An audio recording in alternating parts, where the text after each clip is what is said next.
اعوذ باللہ من الشیطان اللعین الرجیم بسم اللہ الرحمن الرحیم الحمد للہ وکفی وسلام علی عبادہ الذین اصطفی.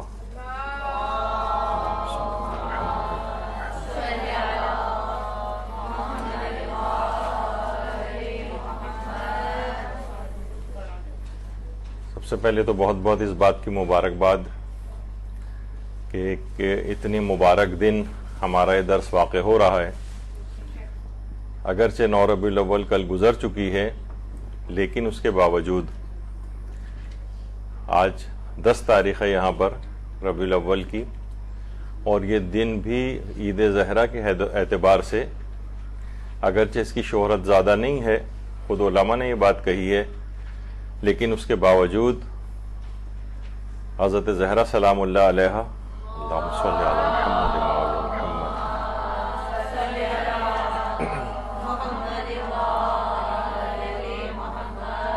اس دن کو بہت خوشی و مسرت کے طور پر مناتی تھیں. اور ہمارے علماء جیسے آیت اللہ شیخ محمد حسین آل کاشف الغطا یہ فرماتے ہیں، جنت الماوا جو ان کی کتاب ہے، کہ 9 ربیع الاول کے روز خوشی منانے کا ایک امکان یہ بھی ہے، ابھی آپ آگے چل کر سنیں گے اس میں کہ اس میں کتنے پہلو ہیں عید زہرہ منانے کے. فرماتے ہیں کہ اس دن حضرت زہرہ کی خوشی کا سبب یہ بھی ہو سکتا ہے کہ 9 اور 10 ربیع الاول کو آپ کے والد حضرت رسالت مآب صلی اللہ علیہ وآلہ وسلم اللہم صلی علی محمد وآل محمد وعلیکم السلام سے آپ کی والدہ حضرت خدیجہ طاہرہ سلام اللہ علیہ کا عقد ہوا تھا. اللہم صلی علی محمد وآل محمد.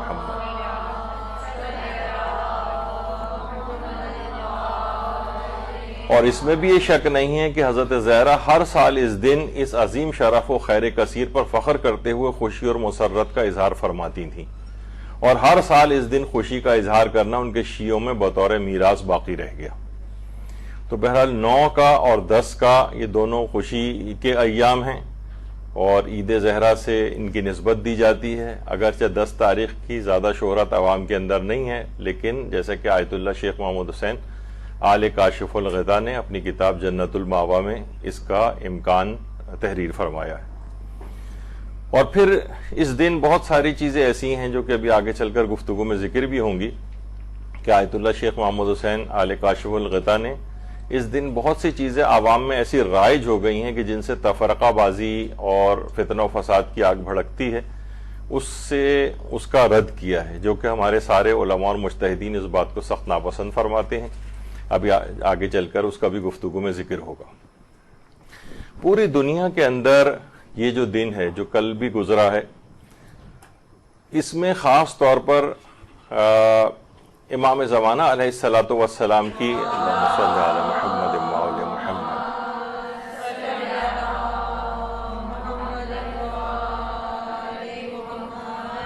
تنصیب ولایت کے اعلان کا دن اس کو شمار کیا جاتا ہے. تو پوری دنیا میں امام زمانہ علیہ السلام کی امامت کے پہلے دن ہونے کے اعتبار سے اس کو بہت زیادہ منایا جاتا ہے. علاقوں میں جلسے جلوس وغیرہ نکالے جاتے ہیں، امام سے لوگ اپنا تجدید عہد کرتے ہیں، اور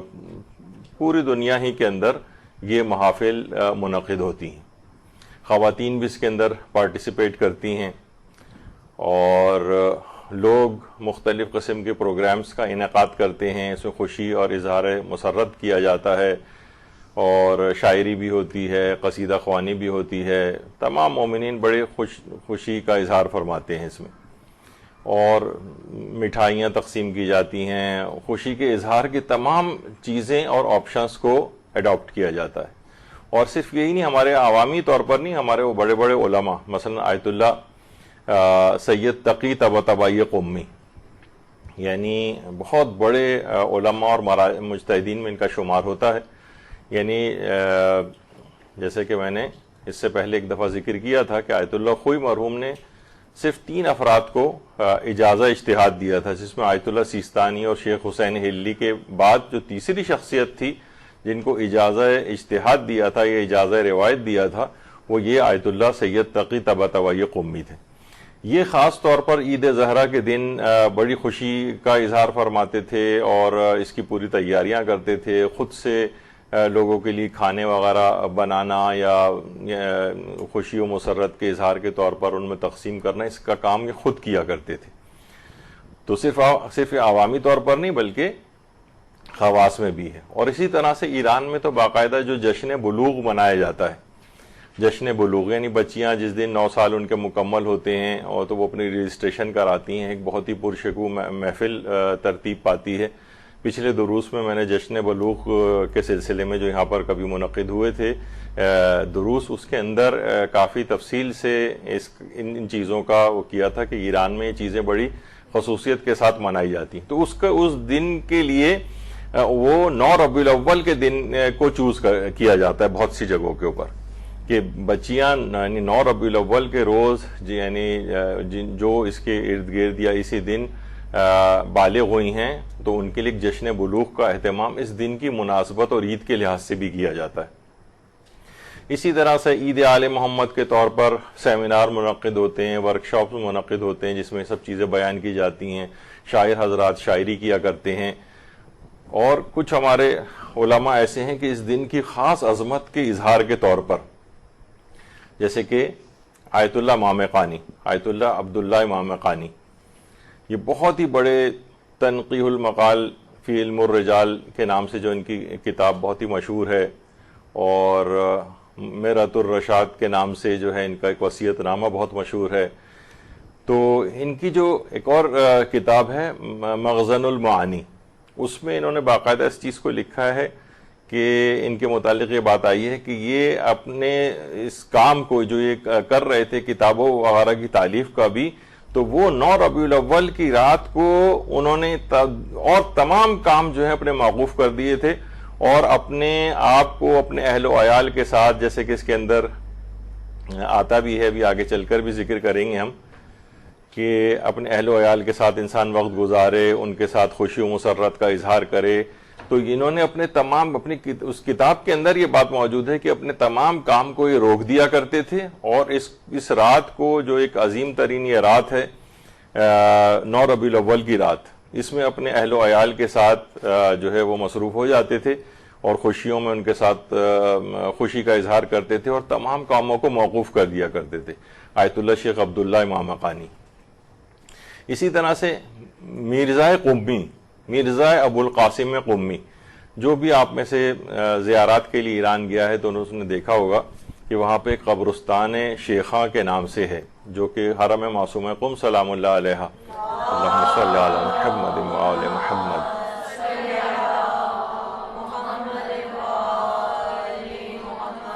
اس قبرستان کے اندر اتنی عظیم عظیم شخصیات ہیں، ایسی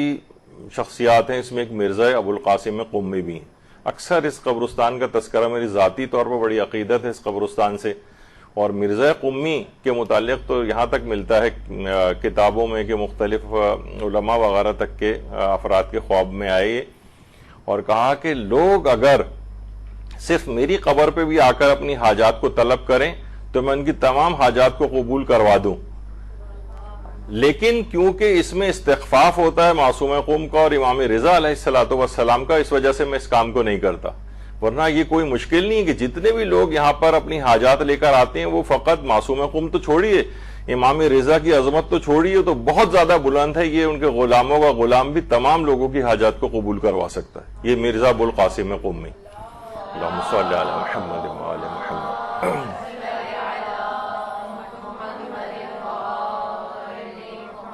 یعنی واقعتاً اگر کوئی دیکھے وہاں جا کر اور اپنی حاجات ان کے وسیلے سے طلب کرے مرزا ابو القاسم قمی، تو وہ دیکھے گا۔ تو ان کی ایک کتاب ہے القوانین المحکمہ، یہ قوانین الاصول کے نام سے بھی بہت مشہور ہے، اور اتنی مشکل ترین کتاب ہے کہ اس کا اگر کوئی فقط ایک صفحہ بھی پڑھ کر سمجھ کے بتا دے تو علماء تسلیم کر لیتے ہیں کہ واقعتاً اس شخص کے اندر علم جو ہے اپنے کمال کو پہنچا ہوا ہے، یعنی یہ واقعتاً اجتہاد کے قابل ہے۔ یعنی ان کی کتاب جو قوانین الاصول ہے، اس کا ایک صفحہ بھی اگر کوئی پڑھ کر اور اچھی طرح سمجھ کر اس کو ایکسپلین کر دے تو اس کتاب کے لحاظ سے بھی یہ ہے کہ جب یہ تدوین ہو رہی تھی اور باقاعدہ خطی اعتبار سے وہ کی جا رہی تھی تو اس میں بھی انتخاب اس بات کا کیا گیا کہ یہ حرم معصومہ قم میں اس کا بالکل اختتام ہوا، اور کون سی 9 ربیع الاول کی رات کو، وہی لیلۃ الیوم السعید، یعنی یہ جو بابرکت دن ایک 9 ربیع الاول کا آنے والا ہے اس کی رات کو اس کا کتاب کو مکمل کیا گیا لکھ کر۔ یعنی اس کا انتخاب علماء اس طرح سے کرتے ہیں کہ بعض اوقات ایسے دنوں سے انتخاب کرتے ہیں کہ کتاب کے شروع کرنے کا یا کتاب کو اختتام تک پہنچانے کا، کہ ایک بابرکت اور عظیم رات کو اس کتاب کا اختتام کیا جائے۔ تو اس لحاظ سے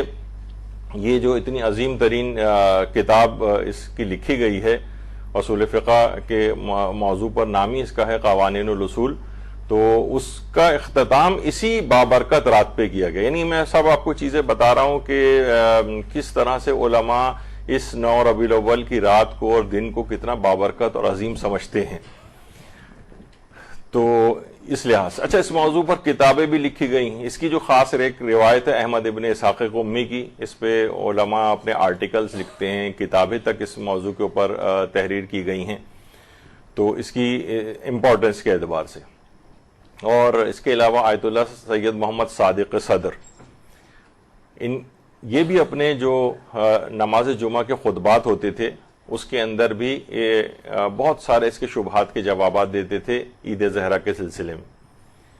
اور اب اتنا وقت نہیں ہے لیکن میں مختصر طور پر کہہ دیتا ہوں کہ لوگ اس میں وہ اپنے بہت سے شبہات کا لوگوں کے جواب دیتے تھے۔ کیسے ممکن ہے کہ حضرت زہرا اس روز خوش ہوئی ہوں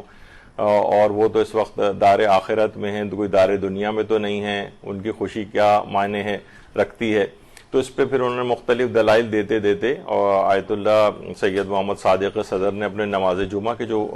پڑھاتے تھے اس کے خطبات کے اندر اس بات کو ذکر کیا ہے، اور زیارات کے وہ جملے کہ اشہد انک تسمع الکلام و تسمع السلام و ترد الجواب، تو اس طرح سے کر کے کہ آپ میری بات کو سن رہے ہیں اور آپ میرے کلام کا جواب دیتے ہیں، تو ان شخصیات کے لیے کوئی معنی نہیں رکھتی ہیں چیزیں کہ وہ ہمارے وہ خوش نہیں ہو سکتے اس وقت، بس اس دنیا سے پردہ فرما گئے ہیں، اب ان کا اس دنیا کے کوئی تعلق نہیں ہے۔ دیگر مردوں کی طرح سے ان شخصیات کا قیاس نہیں کیا جا سکتا۔ انہوں نے کہا کہ زیارت ناموں کے اندر پڑھتے ہیں کہ آپ ابھی بھی میرے کلام کو سن رہے ہیں، ابھی بھی میرے سلام کا جواب دیتے ہیں۔ تو یہ سب چیزیں اس طرح سے ہیں، تو یہ اس کا اعتراض انہوں نے اس کے اعتراضات کے علماء جواب دیتے ہیں۔ آیت اللہ صادق صدر نماز جمعہ کے خطبات میں عید زہرا پہ ہونے والے یا یوم فرحت الزہرا بھی اس کو کہا جاتا ہے، کیسے ممکن ہے اس روز وہ خوش ہوئی ہوں، کیسے ممکن ہے حضرت زہرا کی خوشی کا دن ہو؟ تو اس کے جوابات علماء اس انداز سے دیتے رہے۔ تو عام عوام کے طور پر بھی بہت خوشی اور مسرت کا اس دن کے میں اظہار کیا جاتا ہے۔ اور اس کے علاوہ جو دائیں طرف ہیں یہ آیت اللہ سیستانی کے چھوٹے بھائی ہیں، آیت اللہ سید محمود سیستانی۔ یہ تقریباً 30 سال پہلے ان کا انتقال ہو چکا ہے، اور یہ اس وقت مشہد مقدس میں تھے۔ امام رضا علیہ الصلوۃ والسلام، اللہم صلی علی محمد وعلی محمد۔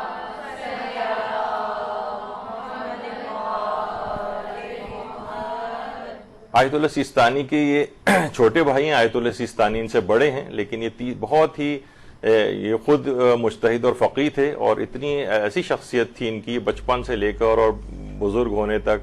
وفات تک، اور کافی ارلی عمر میں ان کا انتقال ہو گیا۔ اس سے پہلے انہوں نے کہا تھا کہ اس قدر علم کے اندر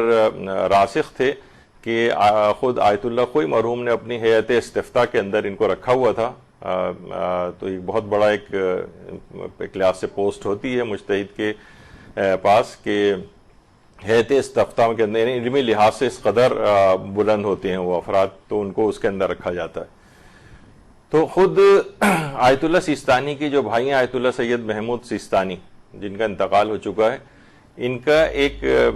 آڈیو بھی اس سلسلے میں جو انہوں نے پوری یوم فرحت الزہرا پر پورا ایک روایت احمد ابن اسحاق قمی بہت تفصیل کے ساتھ انہوں نے پیش کی۔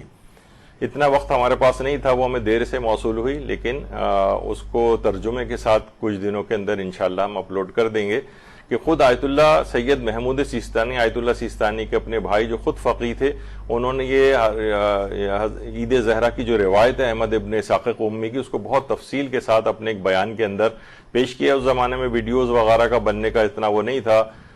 رواج بھی نہیں تھا، اور 30 سال پہلے آج سے تو ہمارے پاس آڈیو اس کی کلپ ہے، لیکن وہ انشاءاللہ ہم اس کو ترجمہ کے ساتھ جو ہے کچھ دن میں اس کو لے کر آئیں گے۔ یہ صرف بتانے کے لیے ہے کہ علماء اس کو بیان کرتے ہیں، کتابیں لکھی جاتی ہیں، آرٹیکلز لکھے جاتے ہیں اس دن کی اہمیت کے طور پر۔ اور ایک مناسبت بہرحال ایک یہ بھی ہے، بہت سے لوگ اس پہ اعتراض بھی کرتے ہیں کہ آپ عید زہرا کے روز آیت اللہ سیستانی کی پروپوگیشن کیوں کرتے ہیں کہ وہ اس دن پیدا ہوئے؟ تو یہ ان کا یہ غلام، ان کا یہ خادم حضرت زہرا کا، ان کی اولاد میں سے یہ عظیم شخصیت جس نے اتنے کارنامے انجام دیے، ایک مماثلت ایک اس طور پر کہ یہ بھی اسی مبارک دن پیدا ہوا ہے۔ آیت اللہ سیستانی کا یوم پیدائش بھی ہے 9 ربیع الاول کے روز، یعنی عید زہرا کے روز ہی آیت اللہ سیستانی کی پیدائش ہوئی۔ اچھا، اب وہ جو روایت ہے جس کا بھی ہم تذکرہ کر رہے ہیں کہ احمد ابن اسحاق قمی کیوں یعنی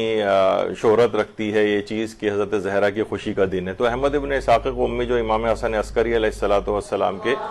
صحابی تھے، اللہم صلی علی محمد و علی محمد،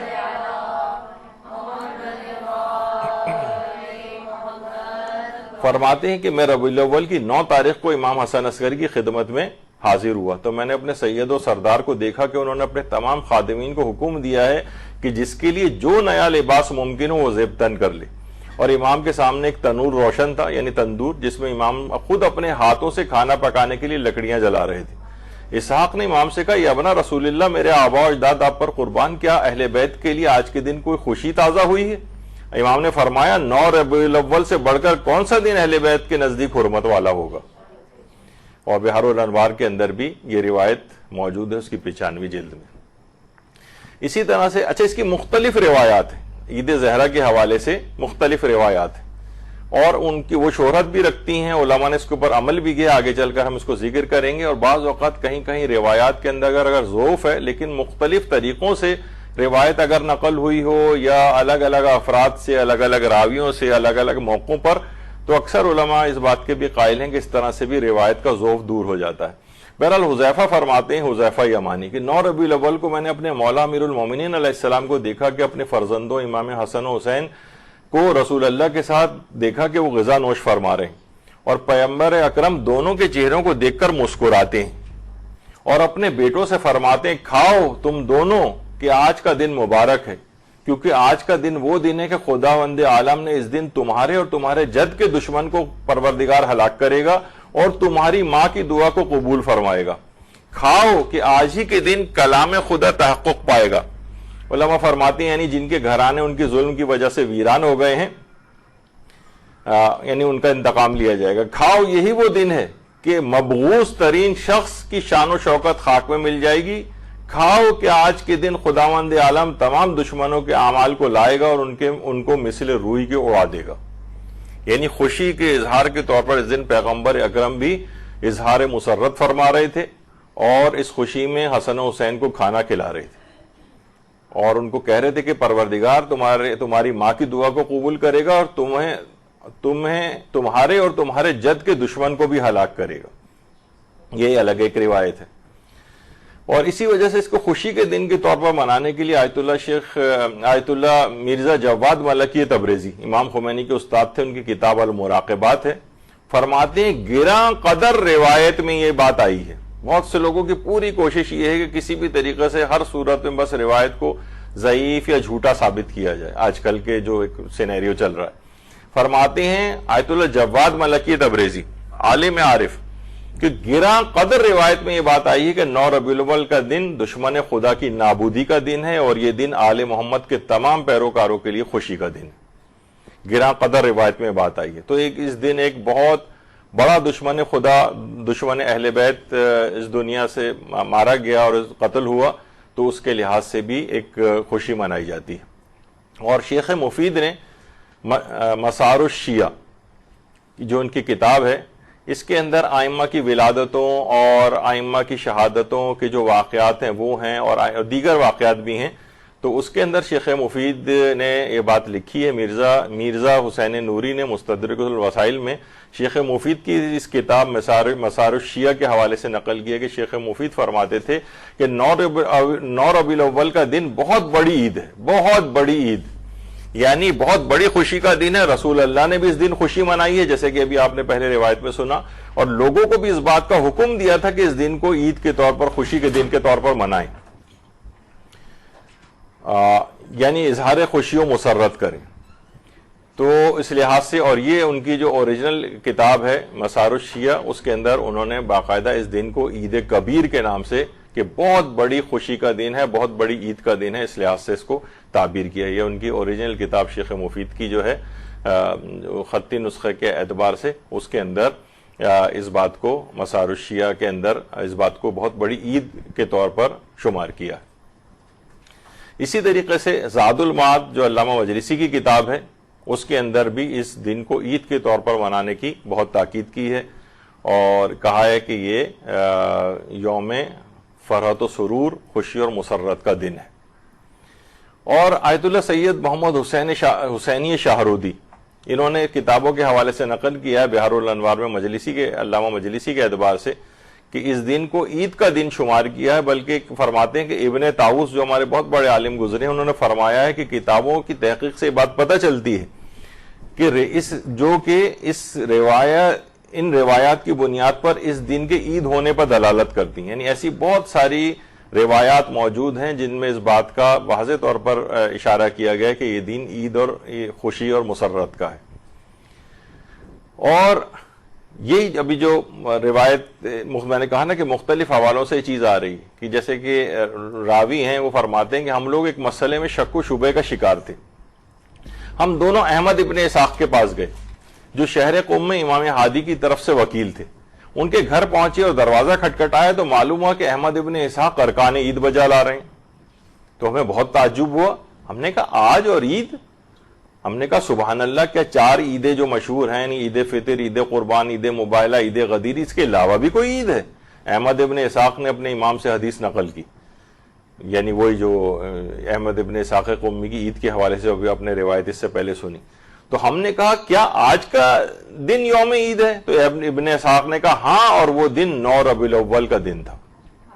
یعنی اس لحاظ سے بھی, یعنی مختلف روایات کے اندر یہ مستقل یہ چیز آ رہی ہے. پھر روایت اور آگے چلتی ہے تو اس میں ایک اقتباس یہ بھی آتا ہے کہ اللہ نے رسول خدا سے فرمایا کہ مجھے اپنے عزت و جلال کی قسم ہے, ہر وہ شخص جو اس دن 9 ربیع الاول کے دن یعنی عید مناتا ہے, اگر وہ اپنے رشتہ داروں کے حق میں شفاعت کرے گا تو میں اس کی شفاعت کو قبول کروں گا. درود بھیجیے محمد و آل محمد, اللہم صلی علی محمد و آل محمد.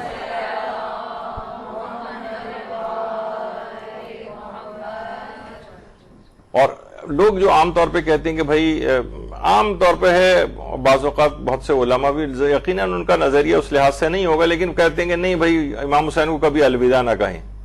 تو الوداع ظاہر ہے کہ سوگ بڑھانے کے معنوں میں اس لحاظ سے کہا جاتا ہے. جیسے کہ علماء بہت سے مثال دیتے ہیں, آپ نے سنے ہوں گے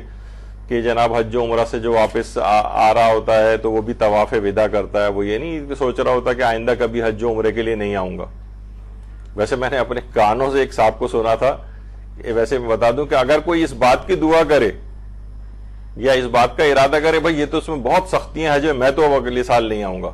تو اس کا ایک دنیاوی نقصان کم سے کم یہ ہوتا ہے کہ اس کی عمر کم ہو جاتی, بہت جلد موت آ جاتی ہے اس کو. تو میں نے اپنے کانوں سے ایک صاحب سے سنا تھا کہ بھائی بہت ہو گیا, میں تو اب میں نے سوچ لیا کہ آئندہ کبھی اب نہیں آؤں گا یہاں پر. یعنی لوگوں نے پھر ان کو احساس دلایا, پھر بیچارے کو بتایا کہ بھائی اس قسم کے جملے نہ کہیں, عمر کم ہو جاتی. اور ایک صاحب تو اس قدر پریشان ہوئے تھے کہ احرام کی پابندی ایک بزرگ کو بھیج دیا تھا کسی نے, اور دیکھا کہ وہ برداشت نہیں کر سکے تو احرام اتار کے انہوں نے ایک طرف رکھا اور ارلی فلائٹ کر کے واپس آ گئے وہاں سے بغیر حج کی. تو بہرحال اس طرح سے بھی ہوتے ہیں, لیکن عام طور پر ہم یہ دیکھتے ہیں کسی شخص کا یہ چیز نہیں ہوتی کہ وہ الوداع اس طور پہ امام حسین کو کہہ رہا ہے, سوگ بڑھا رہا ہے کہ اب وہ مثلاً اب اگلے سال بس اب چند دن بعد ہی اگر کوئی شب جمعہ آ رہی ہوتی تو وہی شخص پھر زیارت پڑھ رہا ہوتا ہے اور پھر آنسو بہا رہا ہوتا ہے. تو اسی طرح سے زیارت وداع پڑھی جاتی ہے اور سلام آخر پڑھے جاتے ہیں وغیرہ. تو یہ جو سوگ بڑھایا جاتا ہے 9 ربیع الاول کے روز, اس میں صرف یہ معنی, اچھا ایک صاحب نے تو یہ تک کہا جب سوگ بڑھانے کی روایت آئی تو ہمارے جو پوسٹیں مدرسے کی لگتی ہیں تو کہہ رہے ہیں جب انہوں نے کہا سوگ بڑھانے کا حکم ہے تو سوگ کم کیوں کیا جا رہا ہے, تو اور بڑھانا چاہیے. انہوں نے کہا بھائی سوگ بڑھانا ایک محاورے کے طور پر ہوتا ہے, بڑھانے کے معنی ہوتے ہیں ہٹا دینا, منت بڑھانا جس طرح سے کہا جاتا ہے, ایک الگ بڑھانے سے مراد اضافہ کرنا نہیں ہے یہاں پر. تو لوگ مختلف ہیں اس میں. تو یہی ہے کہ بہت ساری چیزیں ہمارے استاد محترم کے بھی چند دن پہلے ایک مجلس آئی تو اس میں انہوں نے اس بات کو، علامہ صادق حسن صاحب قبلہ، انہوں نے اس بات کو کہا کہ اس کے یہ معنی نہیں ہوتے، بلکہ یہ ہوتے ہیں کہ بھائی ہم جس اعتبار سے اب مکان ہم نہیں خریدتے ہیں اور مکان شادیاں نہیں کرتے ہیں، برتھ ڈے پارٹیز میں نہیں جاتے ہیں، بہت ساری انہوں نے ایک لسٹ جو گنوائی کہ سب ہمارے ہاں ایک کلچر ہے. اور یہی وجہ ہے کہ جیسے میں نے ایک دفعہ آیت اللہ حافظ بشیر نجفی کا بھی آپ کی خدمت میں پیش کیا تھا قول، کہ میں کہہ رہے ہیں یہاں پر کتنی ہی قوموں کے افراد میں دیکھتا ہوں، لیکن جو جذبہ، جو چیز واقعتاً ہمارے انڈیا اور پاکستان کے اندر عزاداری میں اور کسی قوم میں، حتیٰ کہ ایرانیوں اور عراقیوں تک میں وہ چیز نظر نہیں آتی. بلکہ بہت سے علماء تو یہاں تک قائل ہیں ایران اور عراق کے بھی کہ یعنی عزاداری واقعتاً پاکستانیوں اور ان انڈینز وغیرہ سے سیکھنی چاہیے ہمیں. تو اس حد تک یہاں پر تقدس ہے چیزوں کا. وہاں پر یہ ہوتا ہے کہ بس عاشورے تک کا اہتمام ہوتا ہے، اس کے بعد عام دنوں کی طرح سے تقریباً شمار ہو جاتا ہے.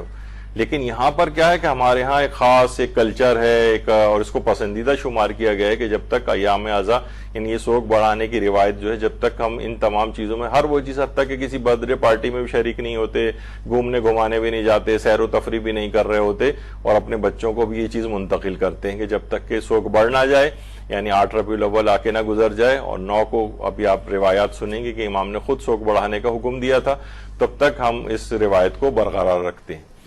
تو بہرحال یہ سب چیزیں اس طرح سے آئی ہیں. روایت میں بھی آئی ہے کہ حضرت مختار نے جب ظالموں کے سر امام سجاد علیہ السلام کی خدمت میں بھیجے تھے،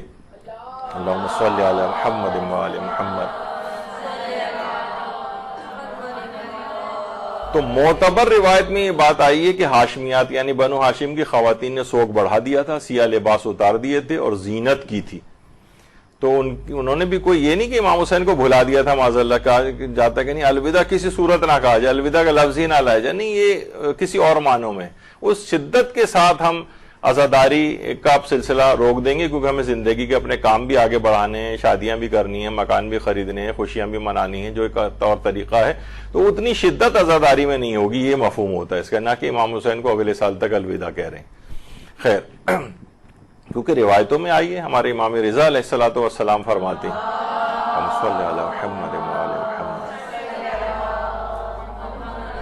اگر تم چاہتے ہو جنت میں ہمارے ساتھ درجہ پا کر خوشحال رہو تو ہمارے غم پر غمگین رہو اور ہماری خوشی پر خوش رہو. یعنی جب انہوں نے جیسا حکم دیا ہے، اس پہ بہت ہماری پچھلے سال تفصیل سے بات چیت آ چکی ہے کہ یعنی لوگ کہتے ہیں بھائی یہ تو کوئی بٹن دبانے کی طرح سے معاملہ تھوڑی ہوتا ہے، یہ تو انسان کے جذبات ہیں. تو ہم بھی یہ کہتے ہیں کہ جناب یہ یعنی ہمارے جذبات بھی شریعت اور یہ حکم امام کے تابع ہیں. جب انہوں نے کہا خوشی مناؤ، بلکہ بعض اوقات تو یہ ہوتا ہے کہ ہمارا دل بڑا جامع ازداد ہے. عید خوشی کا دن ہے، یعنی اس دن خوشی منانے کا بھی حکم ہے، لیکن اسی دن زیارت امام حسین پڑھنے کا بھی حکم ہے. زیارت امام حسین الگ سے عید کے دن کے اعتبار سے الگ سے ایک زیارت آئی ہے، شب قدر کی زیارت الگ مخصوص آئی ہے.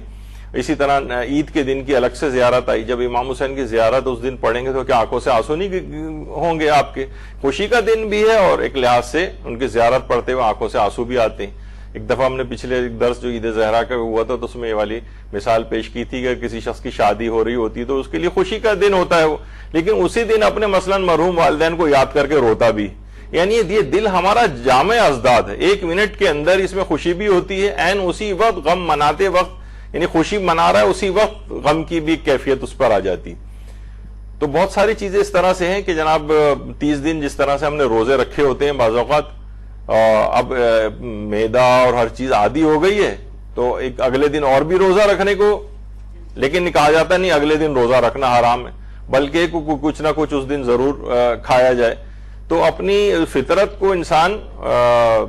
تبدیل کر دیتا ہے حکم خدا کے سامنے. تو خوشی میں خوش اور غم میں غمگین. تو اب کیونکہ اہل بیت اس دن خوش ہوئے ہیں، ہمارے پاس روایات ہیں، تو ہمیں اس لحاظ سے خوشی کا دن منانا ہے. اور پیغمبر اکرم صلی اللہ علیہ وآلہ وسلم اللہم صلی علی محمد و آل محمد فرماتے ہیں کہ بے شک اللہ فاطمہ کی ناراضگی سے ناراض اور فاطمہ کے خوش ہونے سے راضی ہو جاتا ہے. تو اب کتنی زبردست ہمارے پاس ایک وہ ہے کہ ہم حضرت زہرا کی خوشی میں خوش ہو کر وہ ہم سے راضی اور خوش ہو جائیں، اور اللہ بھی اس بہانے ہم سے راضی اور خوش ہو جائے. تو اس لحاظ سے خوشی منانے کی بڑی تاکید آئی ہے. اور حضرت ابن عباس سے مروی ایک روایت ہے کہ اہل جنت جب جنت میں چلے جائیں گے تو ایک ایسا نور دیکھیں گے جس سے پوری جنت منور ہو جائے گی. وہ لوگ اللہ سے کہیں گے پروردگار تو نے اپنی کتاب جو تو نے حبیب پہ نازل فرمائی ہے اس میں تو فرمایا تھا کہ لا یرون فیہا شمسا ولا زمہریرا, نہ آفتاب کی وہ گرمی دیکھیں گے نہ سردی دیکھیں گے, پھر یہ روشنی کہاں سے آ گئی؟ تو اللہ جواب دے گا سنو اہل جنت, نہ یہ سورج کی روشنی ہے نہ چاند کی چاندنی ہے, بلکہ علی و فاطمہ کو کسی پر تعجب ہوا ہے, کسی بات پر وہ مسکرائے ہیں, ان کی مسکراہٹ سے جنت کی فضا منور ہو گئی. اللہم صلی علی محمد وعلی محمد.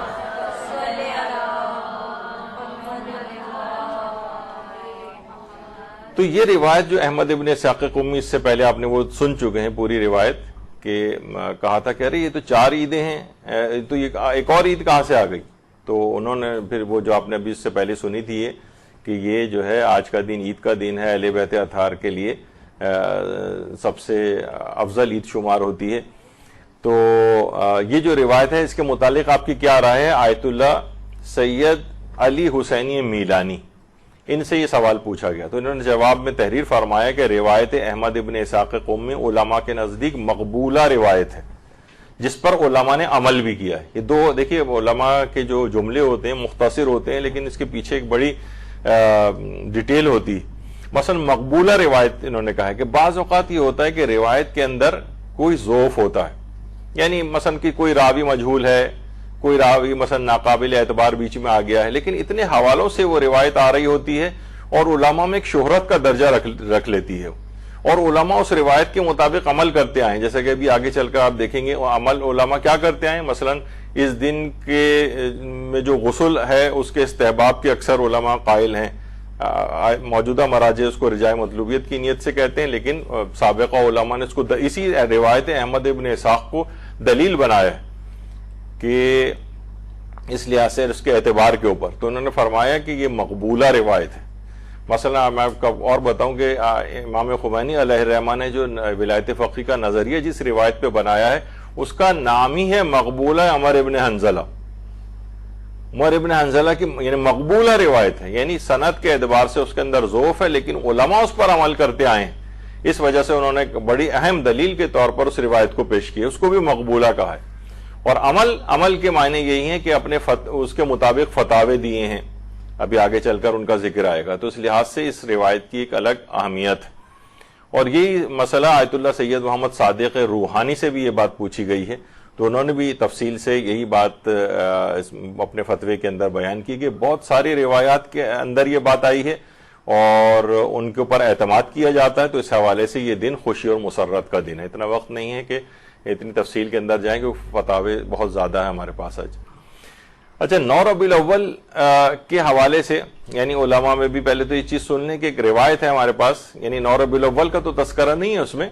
لیکن یہ کہ حضرت مختار نے ابن زیاد اور دوسرے ملعونوں کے سر کو محمد حنفیہ کے پاس بھیجا اور محمد حنفیہ نے پھر ان سروں کو امام زین العابدین علیہ السلام کے پاس بھیجا. اللہم صلی علی محمد وعلی محمد.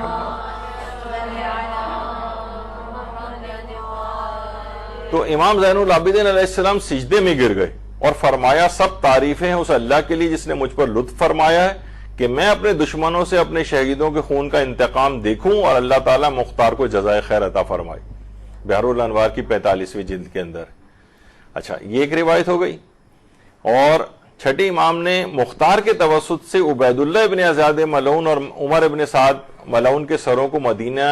بھیجنے کو موجب خوشنودی اہل بیت قرار دیتے ہوئے فرمایا کہ واقع عاشورہ کے بعد ہماری عورتوں میں سے کسی عورت نے خود کو زینت نہیں دی یہاں تک کہ مختار نے عبید اللہ ابن زیاد اور عمر ابن سعد کے سروں کو مدینے بھیجا. رجال کشی کی جو روایت ہے. اور آیت اللہ خوئی نے یہ جو چھٹے امام کی روایت ہے کہ امام نے جو فرمایا کہ ہاشمی خواتین نے بالوں میں کنگھی نہیں کی نہ ہی سروں پر مہندی لگائی یہاں تک کہ مختار نے ان لوگوں کے سروں کو بھیجا جنہوں نے امام حسین کو شہید کیا تھا. اور آیت اللہ خوئی نے معجم الرجال الحدیث کے نام سے جو ان کی کتاب ہے علم رجال کی, انہوں نے اس روایت کو صحیح قرار دیا. اور کامل الزیارت کی روایات سے بھی اس روایت کی تائید ہوتی ہے, یعنی صحیح السند روایت ہے کہ امام نے خوشی کا اظہار کیا اس دن اور خاندان اہل بیت کی خواتین نے بھی. اور امام سجاد کے بیٹے فرماتے ہیں کہ جب مختار نے ابن زیاد اور عمر سعد کے سروں کو امام کے پاس بھیجا تو آپ سجدے میں گر گئے اور سجدہ شکر میں خدا کی حمد کی اور فرمایا کہ تمام تعریفیں اس خدا کی جس نے ہمارے دشمنوں سے انتقام لیا، خدا مختار کو جزائے خیر عطا فرمائے۔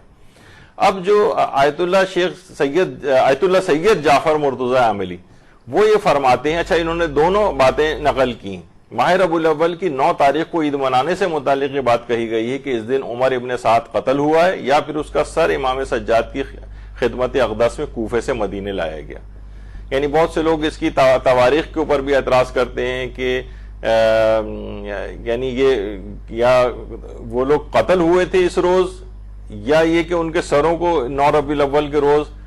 جو ہے امام کی خدمت میں بھیجا گیا۔ تو انہوں نے یہ دونوں احتمال کا تذکرہ کیا ہے کہ یہ اس میں کیونکہ روایت بھی اس لحاظ سے چھٹے امام کی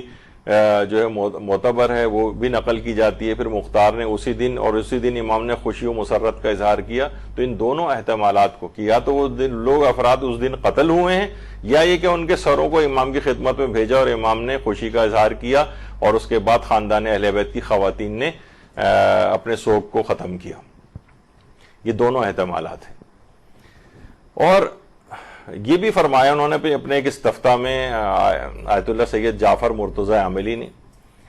کہ حضرت مختار کا امام حسین کے قاتلوں کو قتل کرنے سے، جن میں ایک عمر سعد بھی تھا، اہل بیت کی مصیبت کچھ کم ہوئی اور ان کے غم کی سوزش میں بھی کچھ کمی واقع ہوئی، لہٰذا کوئی عجیب بات نہیں ہوگی اگر 9 ربیع الاول کا دن وہ دن قرار پائے جس میں حضرت فاطمہ زہرا سلام اللہ علیہا خوش ہوئی ہوں۔ صلی علی محمد۔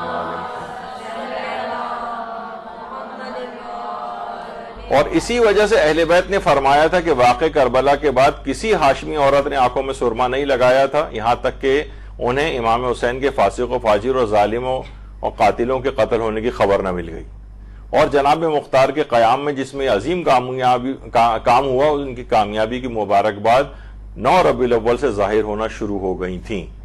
یہ عید زہرا کے سلسلے میں ایک استفتاء کے جواب میں آیت اللہ شیخ جعفر مرتضی عاملی، کچھ ہی عرصے پہلے ان کا انتقال ہوا ہے، اور بہت ہی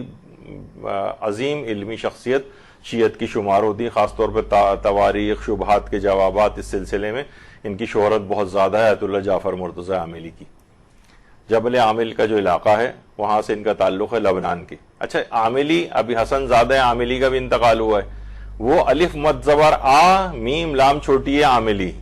اور یہ عاملی عین سے ہیں۔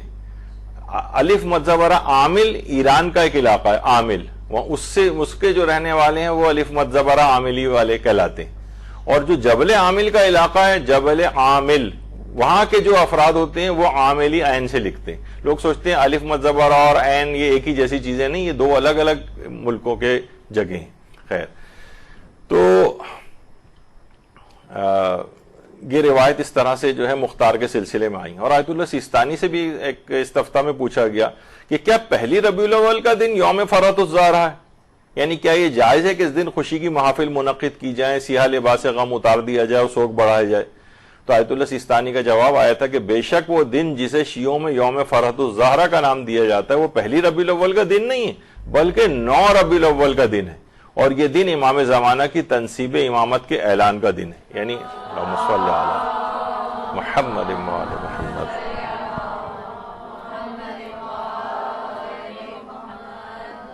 اور آیت اللہ شیخ جواد تبریزی، آیت اللہ شیخ جواد، ان کی کتاب الانوار الالہیہ فی المسائل الاعتقادیہ ہے، اس میں بھی ایک سوال پوچھا جس کا ہم نے ترجمہ کر کے بھی اس کی پوسٹ بنائی تھی۔ تو اس میں انہوں نے عید زہرا یعنی 9 ربیع الاول کے دن خوشی منانے کی کئی وجوہات ذکر کی۔ فرماتے ہیں کہ یہ دن 8 ربیع الاول کو امام حسن عسکری کی شہادت کے بعد 9 ربیع الاول کو امام مہدی کی امامت کا پہلا دن ہے، اور امام مہدی دشمنان حضرت زہرا اور دشمنان دین سے انتقام لیں گے۔ بعض تواریخ میں یہ بات بھی نقل ہوئی ہے کہ یہ دن قاتل امام حسین عمر ابن سعد ملعون کی موت کا دن بھی ہے، یعنی انہوں نے بھی اس بات کو تذکرہ کیا ہے کہ بعض تواریخ سے یہ بات پتہ چلتی ہے۔ بہرحال فرماتے ہیں ہر حال میں یہ دن شیعان اہل بیت کے لیے عمومی طور پر اور اہل بیت کے لیے خصوصی طور پر خوشی کا دن ہے، یعنی جو اس دن آپ ہی کی صفوں میں سے بہت سارے افراد اس دن کو منانے کو منع کرتے ہیں، اس دن خوشی کے اظہار کو منع کر رہے ہیں، غیر ضروری طور پر روایات کے ذوف کو نقل کر رہے ہیں۔ ابھی ہم ساری چیزوں کا علماء کے سب اصل میں پورا آج کا موضوع یہی ہے کہ یوم فرحت الزہرا یا عید زہرا کے سلسلے میں علماء اور فقہاء اور مجتہدین کیا فرماتے ہیں۔ تو یہ سب پہلو آپ کے آنکھوں کے سامنے آ رہے ہیں کہ کبھی کوئی آپ کے سامنے ان چیزوں کا انکار کرے اور ہماری عید اور خوشیوں کو خراب کرنے کی کوشش کرے تو آپ اس کو جواب دے کے یہ فتاوے وغیرہ بھی دکھا سکیں۔ یہی سوال پوچھا گیا ہے کچھ آیت اللہ شیخ بشیر نجفی سے، سوال یہ کہ 9 ربیع الاول عید زہرا اس کا کیا مطلب ہے، جبکہ عمر ابن سعد بھی قتل ہوا ہے، لکھنؤ اور بعض علاقے میں پتلے بنا کر پھونکے جاتے ہیں، رنگ پاشی کی جاتی ہے، کیا یہ جائز ہے؟ تو انہوں نے جواب دیا کہ واضح ہے کہ اہل بیت پر جتنے بھی مظالم ہوئے ان سب میں حضرت زہرا شریک ہے، اور جیسے امام زمانہ علیہ السلام مظلوم ہے ویسے یہ سیدہ زہرا بھی مظلومہ ہے، اللہم صلی علی محمد وآل محمد، کیونکہ یہ انہی کی اولاد ہیں۔ 9 ربیع الاول چونکہ امام زمانہ کی حکومت کا پہلا دن ہے اور مولا کی کوششوں اور زحمتوں سے اہل بیت سے مظالم اٹھائے جائیں گے کہ جناب زہرا سے بھی ظلم اٹھایا جائے گا، تو اس لیے حضرت شیعہ اسے عید زہرا کہتے ہیں۔ اور بعض روایت میں یہ آیا ہے کہ حضرت مختار کے ہاتھوں اسی دن عمر ابن سعد واصل جہنم ہوا تھا، اور اس کے علاوہ مزید اسباب بھی بیان کیے جاتے ہیں۔ یہ بھی اس کے اندر خصوصیت کے ساتھ توجہ کی قابل چیز ہے کہ بہت ساری چیزیں تو اس میں ذکر ہوئی ہیں اور کچھ چیزیں ذکر نہیں ہوئی ہیں، جس میں سے کچھ روایات ایک بڑے دشمن اہل بیت کے قتل کا دن بھی ہے۔ اور اس کی طرف بھی آیت اللہ سید محمد صادق روحانی نے اپنے ایک فتوے میں اشارہ کیا ہے کہ یہ وہ دن ہے 9 ربیع الاول کا کہ اس شخص نے ایک ظلم کیا تھا جس کے نتیجے میں ایک بچے کی اپنی ماں کے پیٹ میں شہادت ہوئی تھی، تو وہ شخص اس روز قتل ہوا ہے۔ یہ اپنے استفتاء کے اندر بھی انہوں نے اس بات کو ذکر کیا، اور اس کو عید بقر بھی کہا جاتا ہے، اس لحاظ سے بھی انہوں نے ایک جو ہے وہ فتویٰ دیا ہے، اور اس میں یہی ہے کہ جس طریقے سے ظلم کے ساتھ اس ظالم نے شکم پہ حملہ کیا تھا اور اس کے نتیجے میں ایک بچے کی شہادت ہوئی تھی، تو وہ ظالم اس دن مارا گیا ہے اور اس کا پیٹ بھی اس دن جو ہے وہ پھٹا ہے۔ تو بہرحال اس لحاظ سے اس کے بہت سے جو نام ہیں ان میں کہ عید بقر بھی اس کو کہا جاتا ہے، اور ویسے یہ اس کے علاوہ یہ امام زمانہ علیہ السلام کی تنصیب امامت کا پہلا دن بھی، یہ بھی انہوں نے بھی، تو اس کی جو بہت ساری چیزیں ہیں یہ اس کی مناسبتیں اس دن جمع ہیں۔ اور آیت اللہ سید محمد علوی گرگانی یہ بھی فرماتے ہیں کہ عید زہرا 9 ربیع الاول کے دن ہے، اس دن خوشی منانا بہت اچھا ہے، اور بعض روایات اس دن کے عید ہونے پر بھی دلالت کرتی ہیں، عید ہونے پر۔ اور صاحب جواہر الکلام آیت اللہ شیخ محمد حسن جو صاحب جواہر الکلام کے نام سے مشہور ہیں اور بہت ہی عظیم علمی ہماری شخصیت ہیں اور بہت ہی دقیق نگاہ رکھتے ہیں، بہت محتاط رویہ رکھتے ہیں صاحب جواہر۔ ان کی جو کتاب ہے جواہر الکلام فی شرح شرائع الاسلام، محقق ہلی کی کتاب شرائع الاسلام، اس کی انہوں نے شرح لکھی ہے جواہر الکلام کے نام سے۔ اس میں 9 ربیع الاول کی فضیلت میں فرماتے ہیں کہ اسناد سے پیغمبر سے یہ روایت احمد ابن اسحاق قمی اس 9 ربیع الاول کے دن کی فضیلت اور برکت کے لیے وارد ہوئی ہے، اور یہ دن خصوصی طور پر ہمارے لیے اور ائمہ معصومین کے لیے عید اور خوشی کا دن ہے۔ یہ سب دیکھیں مراجع نے ایک ہی بات کہہ رہے ہیں کہ یہ عید اور خوشی کے دن کے طور پر، ابھی جن کا آپ نے سنا تھا آیت اللہ شیخ جعفر مرتضی عاملی کا، وہ فرماتے ہیں کہ یہ دن یوم فرۃ الزرع ایک بہت بڑی خوشی اور کامل خوشی کا دن ہے۔ اس دن کی موافقت اس دن سے بھی ہے جس کی ابتدا قائم آل محمد کی امامت سے ہوتی ہے، اللہم صلی علی محمد وآل محمد، کیونکہ وہ حقیقی طور پر سید الشہداء کے خون کا بدلہ لینے والے حقیقی طالب ہیں، اور وہ اولیاء خدا کے لیے باعث عزت اور دشمنان حق کو ذلیل و رسوا کرنے والے ہیں۔ یہ دن بلا شک و شبہ قلب حضرت زہرا کو اور تمام مومنین کے دلوں کو شاد کرنے کا دن ہے۔ تو یہ ایک بہت اہم بات ہے، اور خود آیت اللہ سید شیخ محمد صافی گل پائگانی، ان سے بھی یہ چیز سوال پوچھا گیا ہے کہ یہ 9 ربیع الاول کے دن خوشی وغیرہ جو منائی جاتی ہے اور اس دن کو عید زہرا لوگ کے نام سے یاد کرتے ہیں، تو یہ کیا واقعی عید ہے؟ اس عید کی کیا متعلق آپ کیا کہیں گے؟ تو انہوں نے فرمایا کہ مفاتیح الجنان میں اس مہینے کے جو اعمال ہیں اس کے اندر 9 ربیع الاول کے اعمال جو ہیں آپ اس کا مطالعہ کر لیں، یعنی مختصر جواب دیا ہے۔ تو اب شیخ عباس قمی نے کیا کہا ہے مفاتیح الجنان کے اندر وہ دیکھ لیں، جس کی طرف آیت اللہ شیخ صافی گل پائگانی نے کہا ہے۔ اب شیخ عباس قمی مفاتیح الجنان میں فرماتے ہیں آج کا دن بہت بڑی عید ہے، کیونکہ مشہور قول یہی ہے کہ آج کے دن عمر ابن سعد واصل جہنم ہوا ہے، جو میدان کربلا میں امام حسین کے مقابلے میں یزیدی فوج کا سپہ سالار تھا۔ روایت ہوئی ہے کہ جو شخص آج کے دن راہ خدا میں خرچ کرے اس کے گناہ معاف کر دیے جائیں گے۔ نیز یہ کہ آج کے دن برادر مومن کو دعوت طعام دینا، اسے خوش و شادمان کرنا، اپنے اہل و عیال میں خرچ میں فراخی کرنا، عمدہ لباس پہننا، خدا کی عبادت کرنا اور شکر بجا لانا سبھی امور مستحب ہیں۔ آج وہ دن ہے جس دن رنج و غم دور ہوئے ہیں، اور چونکہ ایک دن قبل امام حسن عسکری کی شہادت ہوئی، لہٰذا آج امام عصر کی امامت کا پہلا دن ہے، لہٰذا اس کی عزت اور زیادہ بڑھ جاتی ہے۔ یہ مفاتیح الجنان میں یعنی آپ نے دیکھا کہ انہوں نے سوال پوچھا گیا عید زہرا کے متعلق، تو انہوں نے کہا اس مہینے کے جو اعمال شیخ عباس قمی نے تحریر کیے وہاں پر جا کر اس کی تفصیل پڑھیں۔ جب ہم شیخ عباس قمی کی مفاتیح الجنان پر آئے تو انہوں نے یہ پوری تفصیل بیان کی ہے، یعنی اس لحاظ سے آیت اللہ صافی گل پائیگانی نے اس کے اوپر اعتماد کا اظہار کیا کہ شیخ عباس قمی نے جو باتیں لکھی ہیں یہ سب باتیں بالکل ٹھیک ہیں۔ اسی طرح سے آقا شیخ ابراہیم کفمی، علامہ کفمی کے نام سے مشہور ہے، اور دعاؤں اور عملیات وغیرہ اس سلسلے میں ان کی شہرت بہت زیادہ ہے۔ انہوں نے بھی 9 ربیع الاول کا دن اظہار خوشی اور جشن کا دن قرار دیا۔ فرماتے ہیں اپنی کتاب میں صفحہ 270 پہ کہ 9 ربیع الاول کا دن بہت شرف و فضیلت کا حامل ہے، بہت عظیم منزلت و مقام رکھتا ہے۔ اس دن کو خوشی و سرور کے اظہار اور جشن کے طور پر منایا جائے، مومنین پر انفاق کیا جائے، اہل و عیال پر خرچ کیا جائے، خوشبو لگائی جائے، نیا لباس پہنا جائے، اور مستحب ہے کہ اس دن کو عبادت خدا اور شکر گزاری کے ساتھ گزارا جائے۔ آیت اللہ جسے کہا جائے ان کو کہ علامہ ابراہیم کفمی، یہ بہت ہی اوتھینٹک عالم، دعاؤں کے سلسلے میں شمار ہوتے ہیں، عملیات کے سلسلے میں بھی، اور بڑی ان کی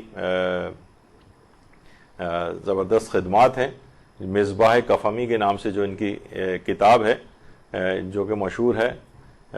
تو اس کے اندر انہوں نے اس بات کو لکھا ہے۔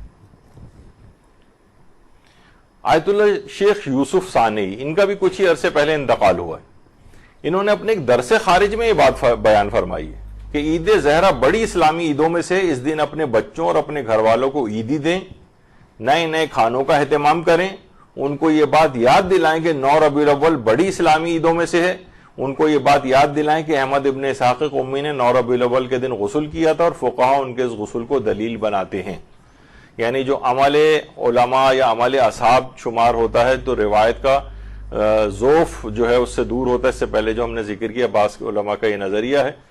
کہ اگر علماء اس روایت پر عمل کرتے آئے ہوں تو پھر ہم اس میں کسی راوی کا ذوف وغیرہ کو اتنی خاطر میں نہیں لاتے ہیں، علماء میں وہ روایت مشہور ہوتی ہے۔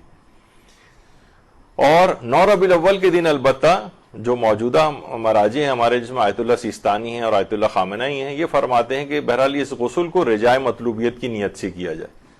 اور رجاء مطلوبیت کی نیت سے جب بھی غسل کیا جاتا ہے تو یہ بات ہمیشہ یاد رکھ لیجئے کہ جو بھی لسٹ آپ کو ملے گی، آپ توضیح المسائل کو بھی ذرا کیئرفلی دیکھا کریں، تو بہت سے تو غسل مستحب کے طور پر لکھے گئے ہیں، اور بعض غسلوں میں کہا جاتا ہے کہ اسے رجاء مطلوبیت کی نیت سے کیا جائے۔ تو رجاء مطلوبیت کی نیت سے جو غسل ہوتے ہیں ان کے بعد وضو کرنا لازمی ہوتا ہے، اور آیت اللہ سیستانی کا نظریہ۔ اور جو مستحب ہونا جن کا بالکل کنفرم ہے، جیسے غسل جمعہ ہے، مستحب ہونا کنفرم ہے، اس کے بعد وضو کی ضرورت نہیں ہے، یا مثلا شب قدر کے غسلوں کے بعد وضو کی ضرورت نہیں ہے، اس طرح سے بہت سارے اور جو غسل ہیں ان کے بعد پوری ایک لسٹ ہے ان کی بھی، لیکن رجاء مطلوبیت والی لسٹ بھی کافی، ان سب کے بعد وضو کرنا ہوتا ہے۔ اور رہبر معظم تو واجب غسلوں میں بھی صرف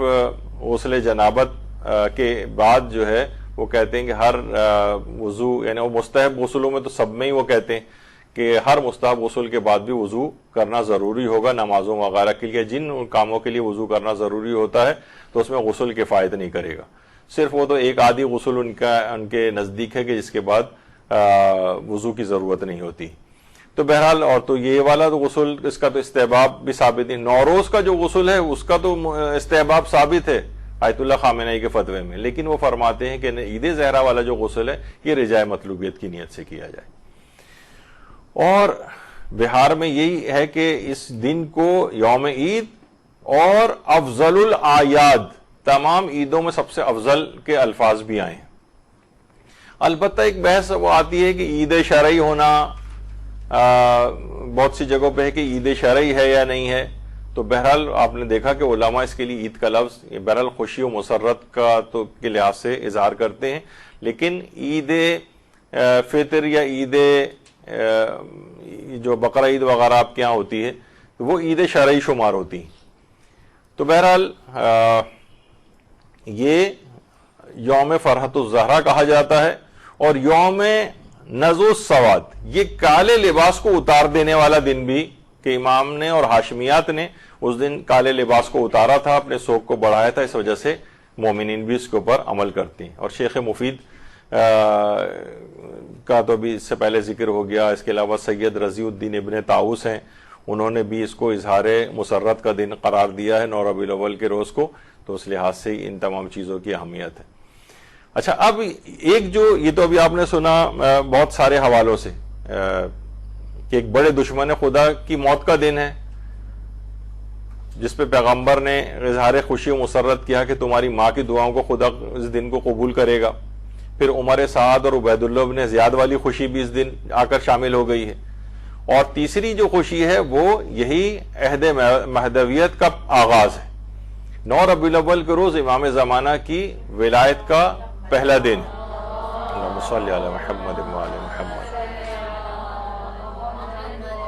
اچھا، بہت سے لوگ، ابھی اس کو یہاں روکتا ہوں میں، بہت سی چیزیں اس میں بیچ میں آ جاتی ہیں. جیسے لوگ اپنی خوشی اور اظہار کے طور پہ کہتے ہیں آج تاج پوشی امام زمانہ کے دن ہے. پوری دنیا اب تاج پوشی کے لفظ کے پیچھے لگ جاتی. بھائی ہم جیسے کہتے ہیں آیت اللہ سیستانی علماء کے سروں کا تاج ہے، تو اب یہ کیا یہ معنی ہوتے ہیں وہ کہ آیت اللہ سیستانی کو ہم نے وہ میٹل والا تاج قرار دیا ہے اور معاذ اللہ ان کو علماء کے سر کے اوپر آیت اللہ سیستانی کو لا کر رکھ دیا ہے؟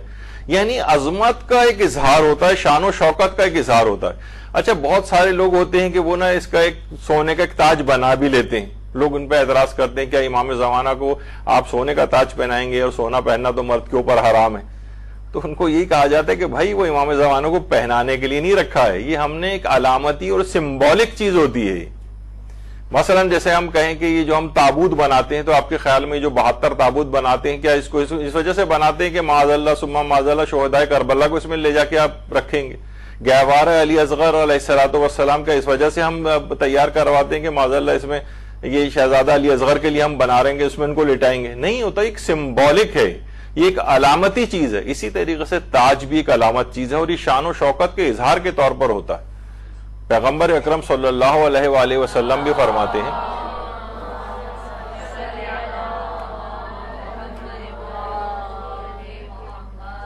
کہ جو امامہ ہے یہ عربوں کے سر کا تاج ہے. حالانکہ دیکھا جائے تو امامہ تاج نہیں شمار ہوتا ہے. تو یہ ایک عظمت کا ایک اظہار ہوتا ہے، ایک اس کی طرف اشارہ ہوتا ہے. جیسے میں نے کہا کہ فلاں مجتہد رہبر معظم مثلا ہمارے سروں کا تاج ہے، تو اب تاج کے معنی وہ والا تاج شمار نہیں ہے، بلکہ عظمت کا ایک اظہار کا ایک استعارہ ہے تاج. تو تاج پوشی کا لفظ بھی اگر کسی جگہ کہا جا رہا ہے تو اس کے اوپر اتنے بڑے بڑے آرٹیکل اور وہ لکھنے کی کوئی ضرورت نہیں. تو بہرحال یہ فرماتے ہیں آیت اللہ صافی گل پائیگانی کہ 9 ربیع الاول کا دن ایک مقدس اور عظیم دن ہے، جس میں امام مبین ولی اللہ الاعظم حضرت حجت ابن الحسن ارواح الفدا کی امامت کا آغاز ہوا ہے.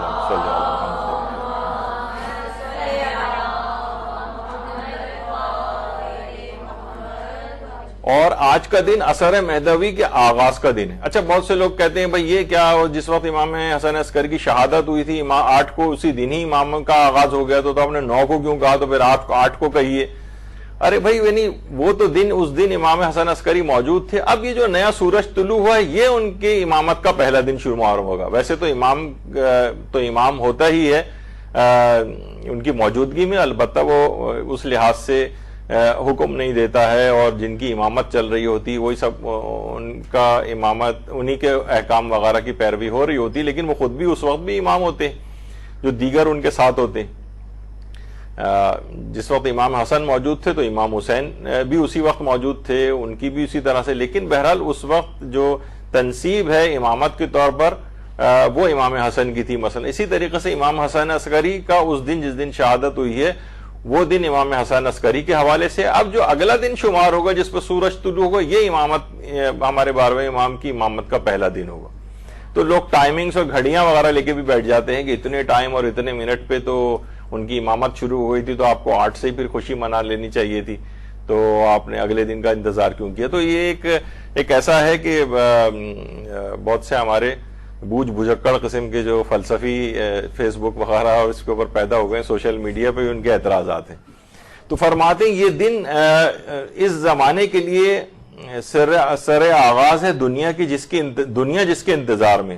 جس کی خصوصیات نہ انبیاء کے دور میں ظاہر ہوئی نہ مرسلین کے دور میں. یہ وہ زمانہ ہے جس میں زمین عدل و انصاف سے بھر جائے گی اور اربوں انسان ایک حکومت کے زیر سایہ ہوں گے اور زمین و آسمان کی تمام برکتیں آشکار ہو جائیں گی.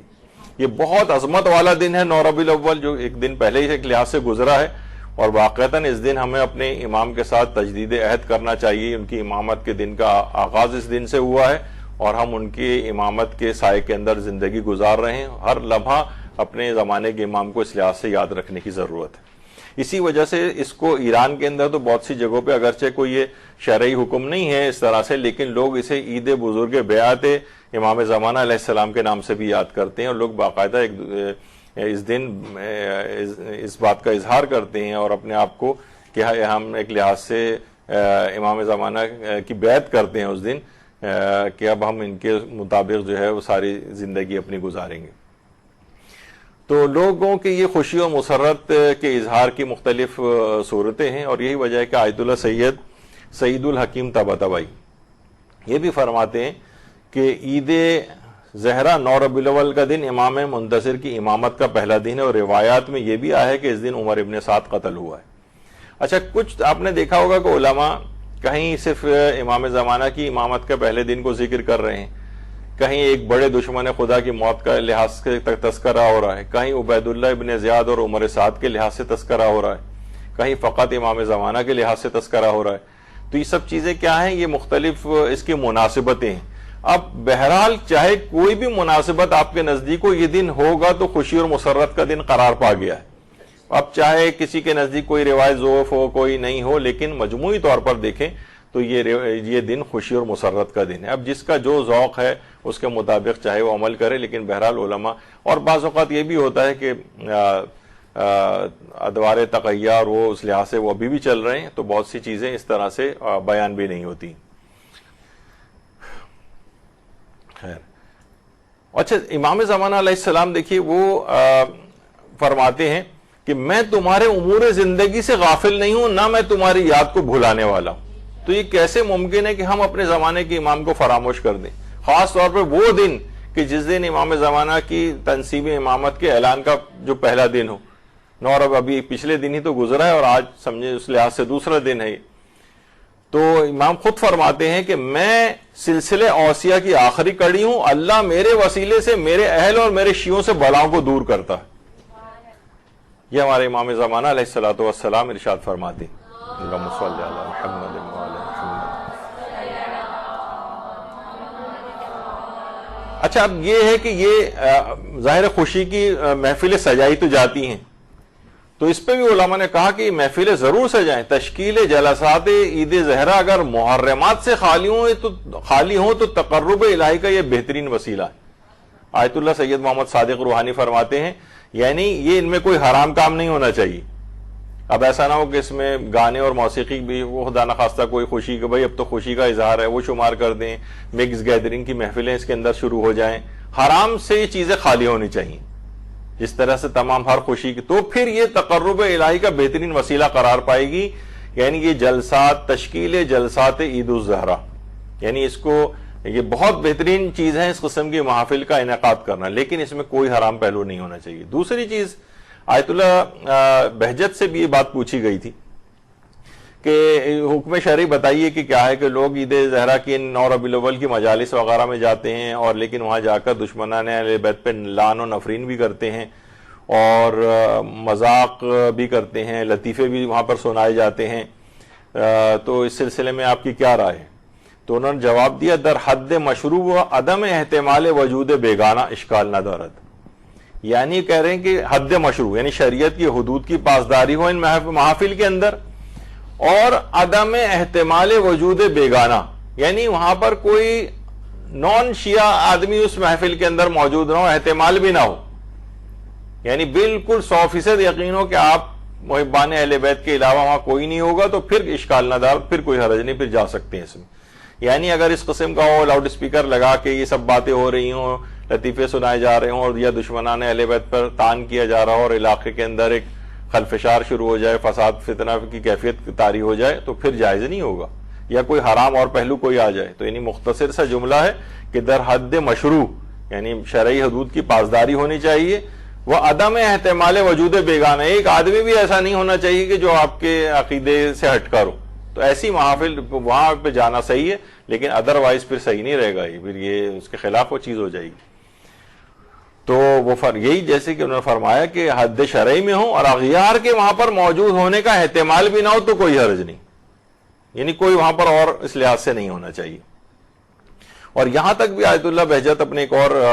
در محضر بہجت جو کتاب ہے اس کے اندر بھی ایک ان کا قول نقل کیا گیا ہے کہ بہت ممکن ہے کہ اس طرح کے کاموں سے یہ مثلا یہاں پر تو آپ نے اس قسم کی کوئی محفل منعقد کر دی اور مثلا انٹرنیٹ کا دور ہے، یہ بات کہیں سے کہیں جو ہے اس لحاظ سے چلی گئی، کسی علاقے کے اندر مثلا مومنین کی اذیت کا باعث ہو گیا یا شیعہ کسی جگہ پہ قتل کیے جانے لگے،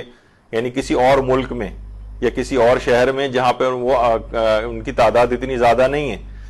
تو وہاں پر ظاہر ہے کہ اس قسم کی صورتحال ہو جاتی. تو فرماتے ہیں اگر ایک قطرہ بھی اس طرح سے بہا تو سب کے سب شریک جرم سمجھے جائیں گے. یعنی یہ نہیں ہونا چاہیے، اتنی احتیاط ضرور ہونا چاہیے. کہتے ہیں کہ اس دن فضائل اہل بیت خصوصاً فضائل حضرت زہرا بیان کریں 9 ربیع الاول کے دن، لیکن کھلم کھلا فرقہ واریت اور تعصبات پر مبنی گفتگو سے پرہیز کریں اور ایسے تمام کاموں سے سختی سے منع کریں کہ جس کے نتیجے میں وہ علاقے جہاں مومنین کم تعداد میں ان کو اگر کوئی نقصان پہنچے تو فرماتے تھے اگر ایک قطرہ بھی اس سبب بہا تو سب شریک جرم سمجھے جائیں گے. یہ ایک اس کی احتیاط خاص طور پہ رکھنی ہے. بہت سے لوگ اس کا احتیاط نہیں کرتے ہیں. آیت اللہ سیستانی نے بھی اپنے ایک فتوے میں فرمایا ہے کہ مراسم عید زہرا برپا کرنا اگر تفرقے کا سبب نہ بنے تو جائز، یعنی تفرقے کا سبب نہیں بننا چاہیے اور اس میں شرکت کرنے میں بھی کوئی اشکال نہیں. اور فرماتے ہیں کہ اس کو عید غدیر ثانی کے نام سے بھی اس دن کو جانا جاتا ہے. آیت اللہ سید عبد الکریم موسوی اردبیلی انہوں نے بھی اپنے ایک فتوے کے اندر یہ بات کہی ہے کہ دیکھیے ایک تو کوئی حرام کام نہیں ہونا چاہیے، لا یجوز ارتکاب المحرم، یعنی کوئی اس میں کوئی حرام کام نہیں ہونا چاہیے. اور اس میں کوئی فرق نہیں کہ 9 ربیع الاول یا عام دن سب حرام کام کے لحاظ سے سارے برابر ہیں.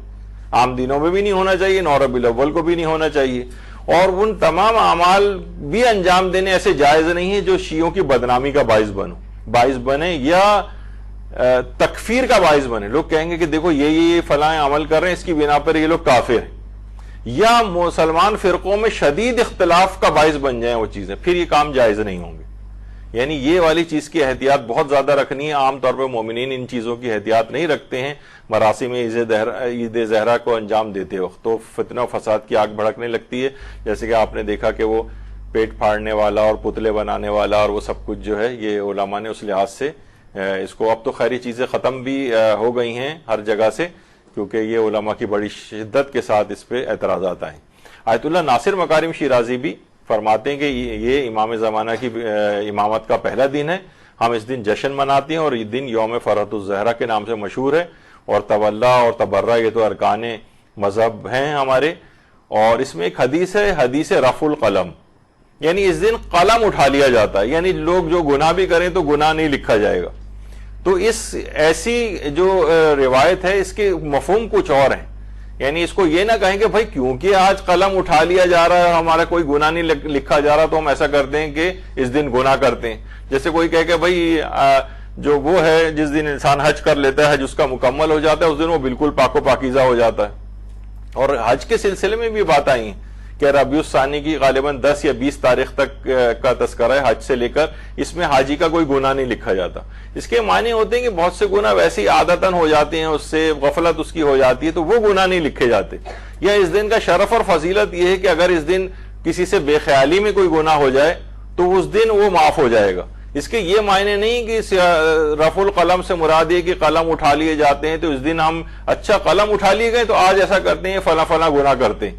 جیسے میں نے وہ پچھلی دفعہ سالوں میں جو درس ہوا تھا اس موضوع پہ تو ایک مرحوم ذاکر جو کافی شہرت رکھتے تھے، انہوں نے یہیں کہیں انچولی کی مجلس میں کہا تھا کہ آج کے دن جو چاہے گناہ کرو سب میرے ذمے ہے، اس طرح کی بات ہے۔ تو یہ کیا ہے، یہ ایسا کہیں پہ بھی نہیں ہے۔ تو یہی آیت اللہ ناصر مکارم شیرازی نے بھی بات فرمائی ہے کہ اس حدیث کی بنیاد پر معصومین نے اس دن بلکہ کسی بھی دن گناہ کرنے کی اجازت نہیں دی، نہ کہ 9 ربیع الاول بلکہ کسی بھی دن اجازت نہیں، اور وہ تمام کاموں سے بھی پرہیز لازم ہے جو مسلمانوں کی صفوں میں انتشار کا سبب بنے، یعنی ایسی تمام مراسم اس طرح سے نہ کریں۔ اسی طرح سے آیت اللہ حسین مظاہری، انہوں نے بھی اپنے اس فتوے میں اسی طرح کی باتیں کہی ہیں کہ ہر وہ کام جس سے وحدت مسلمین خراب ہو اور ان کی آپ اہانت کریں ان کے مقدسات کی، یہ سب جائز نہیں، اور گناہ کے بھی تمام کاموں سے پرہیز کرنا چاہیے۔ اور یہی آیت اللہ صادق روحانی نے بھی کہا کہ بڑی اچھی بات ہے، یہ سب مراسم آپ کریں لیکن پسندیدہ ہیں، لیکن کوئی حرام کام اس میں نہیں ہونا چاہیے۔ اور دیکھیے ویسے بھی ہے کہ ہمارے جو چھٹے امام جعفر صادق علیہ السلام فرماتے ہیں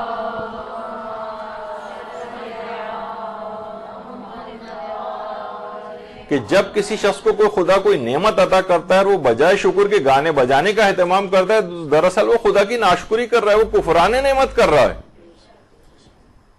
تو ایسے دن کوئی بھی اس طرح کے حرام کام نہیں ہونے چاہیے۔ تو بہرحال یہی جو بھی آپ سے بات کہی تھی حدیث رفع القلم، ایک زمانہ یہی تھا یہاں پر جب ہمارے مولانا جو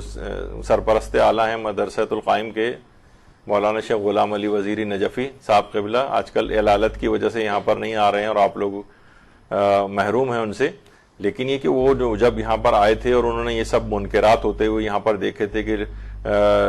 اس طرح سے عید کی رات کو بھی اور یہ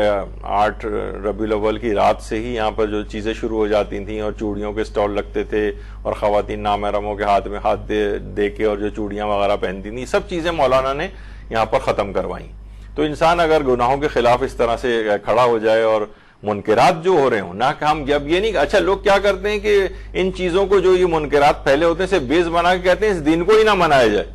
یہ اس طرح کی بہانیاں سازیوں سے اس دن کو خوشی کے دن کے منانے کی وہ ختم نہیں ہو جائے گی ان کے اس اقدامات سے، بلکہ ہم ان منکرات کو ختم کریں گے کہ جو اس کے اندر آ رہے ہیں، نہ کہ ہم خوشی کے دن کو ختم کریں۔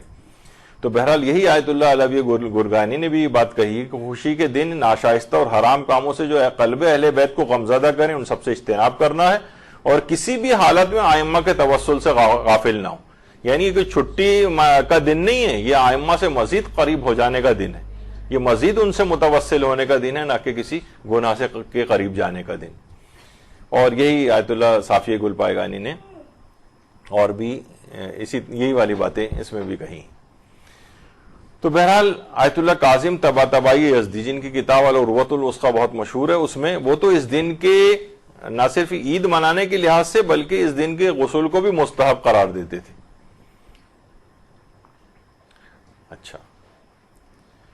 اچھا وہ تو ہم نے اس سے پہلے ذکر کر دیا، اس پہ کافی آ بھی چکی ہیں تفصیلات کہ بھائی یہ کیا بات ہوئی کہ ابھی غم منا رہے ہیں اور اس کے فوراً بعد آپ اگلے دن سے عید منانے لگتے ہیں۔ تو انہوں نے یہ جواب دیا ہے آیت اللہ شیخ جواد فاضل لنکرانی نے، جو آیت اللہ فاضل لنکرانی کے بیٹے ہیں، آج کل ان کا بھی درس خارج چل رہا ہے اور خود بھی مجتہدین میں شامل ہیں۔ یہ فرماتے ہیں کہ 8 ربیع الاول کی رات 12 بجے تک امام حسین عسکری کی شہادت کی مجلس کرنا اور 12 بجے کے بعد امام زمانہ کے مقام امامت پر فائز ہونے کے جشن منانے میں کوئی اشکال نہیں۔ یہ دو الگ الگ مسئلے ہیں اور یہ مذاق خیز بھی نہیں ہے۔ لوگ کہتے ہیں یہ کیا مذاق ہے بھائی، ابھی غم منا رہے تھے اب خوشی منا رہے ہیں۔ کہہ رہے ہیں کہ کیونکہ شہادت کا دن منانا ہے تو عزاداری کی وہی رات 12 بجے تک کافی ہے، اور روز خلافت اور منصب امامت خداوندی کی جانب سے امام زمانہ کیونکہ زندہ شیعوں کے پشت پناہ ہیں تو لہٰذا ان کے لیے کوئی بھی خوشی کا اظہار کرنے میں کوئی وہ نہیں ہے۔ اور پھر فرماتے ہیں کہ مہربانی فرما کر آپ اصل مسائل کی طرف توجہ فرمائیں، شیعوں کے درمیان ظہور کی ثقافت کو ترویج دینے کی اس پر توجہ دیں، یعنی بہت سی اعتراضات کی حد تک نہ رہ جائیں، یعنی کچھ عملی اقدامات اس سلسلے میں امام زمانہ کے لحاظ سے کریں۔ اور یہ جو مرکز ابحاث العقائدیہ کے نام سے جو یہ ایک لحاظ سے آیت اللہ سیستانی کا تائید شدہ ادارہ بھی ہے، یعنی آغا سیستانی کو اگر آپ کوئی عقائد کا سوال بھیجیں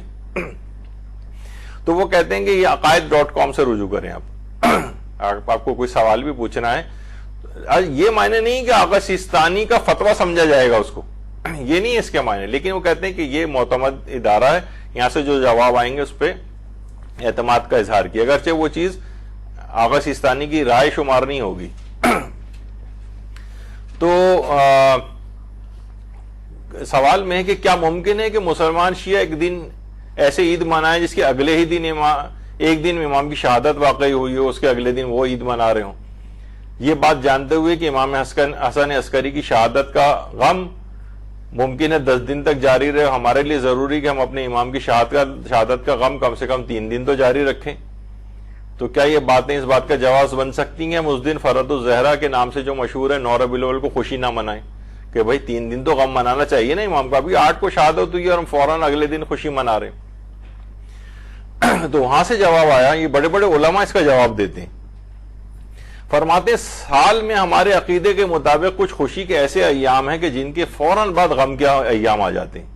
یا برعکس غم کے ایام کے بعد خوشی کے ایام آ جاتے ہیں. مثلا امام علی علیہ السلام کی ولادت 13 رجب کو ہے, جبکہ بی بی زینب کی وفات اس کے 2 دن بعد 15 رجب کو ہے, اور امام حسن کی ولادت 15 رمضان کو ہے, جبکہ امام کی شہادت اس کے کچھ دن بعد ہی آ جاتی ہے.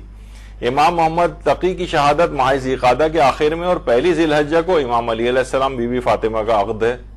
یعنی خوشی کا دن ہے. امام محمد باقر امام علی نقی کی ولادت رجب کی 1 اور 2 تاریخ کو, اور امام علی نقی کی شہادت 3 رجب کو ہے. پس یہ معلوم ہوا کہ کوئی خوشی کا دن جس میں خوشی منائے جیسے 9 ربیع الاول, اس کا انکار فقط اس وجہ سے نہیں کیا جا سکتا کہ یہ دن امام حسن عسکری کی شہادت کے فوراً بعد آ رہا ہے. اگر یہی دلیل ہوگی تو پھر جن ایام کا ہم نے اوپر تذکرہ کیا ہے اور جو ائمہ میں سے کسی کی شہادت سے پہلے یا بعد میں واقع ہو رہے ہیں, پھر ان دنوں میں بھی کوئی خوشی نہیں منانی چاہیے. تو بہرحال ایک بالکل واضح ہے کہ اس میں کوئی حرج نہیں ہے کہ الگ سے, یعنی ایک دن پہلے ہی غم کا دن گزرا تو اس کے اگلے دن خوشی نہیں منائی جا سکتی. یہ بالکل غلط کانسیپٹ ہے, اس طرح کے اعتراضات سے خوشی کو خراب نہیں کرنا چاہیے. اور جیسے کہ میں نے کہا کہ ہمارے دل میں تو ہر وقت خوشی مناتے وقت بھی اماموں کے ائمہ کے غم موجود ہوتے ہیں, اس سے کوئی فرق نہیں پڑتا ہے. تو بہرحال ایک شعر ہے, اس کے اوپر ختم کرتے ہیں. پچھلی مرتبہ میں نے اس کو کسی نے کہا ہے کہ 68 دنوں تک ان کے مصائب پر روئے ہیں, وہ آج خوش ہوئے تو زمانے کی عید ہے. یا رب نہ مومنوں کی خوشی کو نظر لگے, زہرا کے سوگوار گھرانے کی عید ہے. درود بھیجیے محمد علیہ.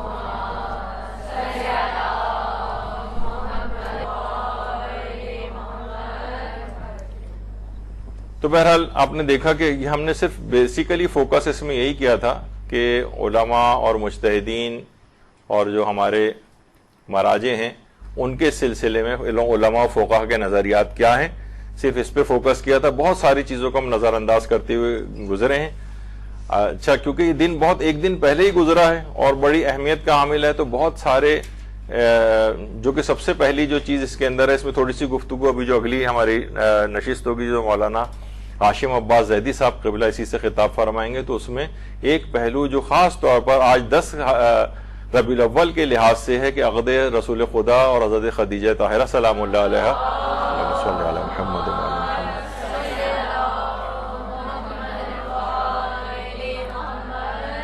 اس دن کی مناسبت کے حوالے سے بھی اس پہ گفتگو فرمائیں گے, کیونکہ وہ بھی بہت اہم چیز ہے. کیونکہ بہرحال حضرت ابو طالب علیہ السلام نے ان کا خطبہ نکاح پڑھا تھا اور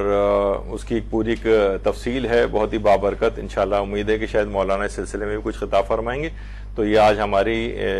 جو پورا دن ہے یہ عید زہرا کی اس مناسبت کے حوالے سے یہ وقف ہو گیا ہے. ہم سب کو خوشی منانے کا دن ہے جیسے کہ آپ نے دیکھا. تو انشاءاللہ امید ہے کہ امام زمانہ کی تنصیب ولایت کے پہلا دن ہونے کے اعتبار سے ہمیں بھی ان سے ایک تجدید عہد کرنا ہے کہ اب تمام زندگی ان کے عہد امامت میں ان کے احکامات و فرمودات کے مطابق عمل پیرا ہوتے ہوئے گزاریں گے. وصلی اللہ علی محمد وآلہ الطیبین.